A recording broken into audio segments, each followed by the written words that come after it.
ஸ்டேஃப் நம்ம வந்துட்டு இப்போது ஃபுட் டெலிவரி சேலஞ்சில் 1 வீக்கில் வந்து எவ்வளோ ஓட்ட முடியும்னு சொல்லிட்டு நம்ம வந்து சேலஞ்ச் வீடியோ போட்டுருக்கோம். இப்போ வந்து டே 6 சனிக்கிழமை. ஸோ இயர் 2 மந்த் 2 எவ்வளோ ஓட்ட போகிறோன்னு சொல்லிட்டு தெரியல. ஸோ காலையில் ஸ்டார்ட் பண்ண ஓடமிட்டு வந்து கீழே வந்து நான் உங்களுக்கு போடுறேன். ஸோ ஆர்டரே இல்லை காலையிலேயே. ஸோ மதியானத்துக்கு மேலே தான் எப்பவும் போல் ஆர்டர் போல் இருக்குது. ஸோ மறக்காமல் சப்ஸ்கிரைப் பண்ணிங்க நம்ம சேனலில். அதுக்கப்புறம் எவ்வளோ ஓட்டுறதுன்னு சொல்லிட்டு உங்களுக்கு போகிறேன். ஸோ நம்ம வீக்லி சேலஞ்சில் பார்த்தீங்கன்னா டே 6 வந்து நம்ம சக்ஸஸ்ஃபுல்லி வந்து கம்ப்ளீட் பண்ணிட்டோம்.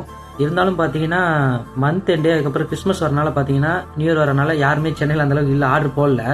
ஸோ மொத்தமாக பார்த்தீங்கன்னா நம்ம 9 ஹவர் 24 நிமிஷம் வந்து நம்ம ஓட்டியிருக்கோம். மொத்தமாக வந்து அமௌண்ட் பார்த்தீங்கன்னா 1604 ரூபா ஓட்டியிருக்கோம். 1604 ரூபா புள்ளி 1 பைசா ஓட்டியிருக்கோங்க. ஸோ காலையிலேருந்து பார்த்தீங்கன்னா அந்தளவுக்கு சுத்தமாக ஆர்டரே இல்லை, சாட்டர்டே மாதிரியே இல்லை. ஏன்னா வந்து இயர் 2 மந்த் 2 நான் சொன்ன மாதிரி இல்லை சுத்தமாக. ஸோ வந்து மொத்தமாக இவ்வளோ தான் ஓட்டியிருக்கோம். அதுக்கப்புறம் ஓடமிட்டு பார்த்தீங்கன்னா ஃபோட்டோ எடுக்கல. ஸோ இவ்வளோ ரொம்ப டல்லாக இருந்துச்சு ஆர்டர். ஸோ மறக்காமல் வந்து நம்ம சேனலை சப்ஸ்கிரைப் பண்ணிடுங்க. இன்னும் வீடியோ பார்க்கணும் மறக்காமல் சப்ஸ்கிரைப் பண்ணிட்டு நம்ம பெல் பட்டனை ரஷ் பண்ணி விட்ருங்க.